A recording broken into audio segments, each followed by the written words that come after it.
जलालपुर पीरवाला। मुल्क भर की तरह जलालपुर पीरवाला में भी 5 अक्टूबर सलाम टीचर डे मनाया गया।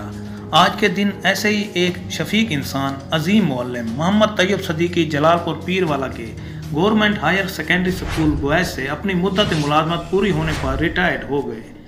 मोहम्मद तैयब सदीकी ने 39 साल मुअल्लिम की हैसियत से अपनी खिदमत सर अंजाम दी और हज़ारों बच्चों को तलीम के जेवर से आरास्ता किया।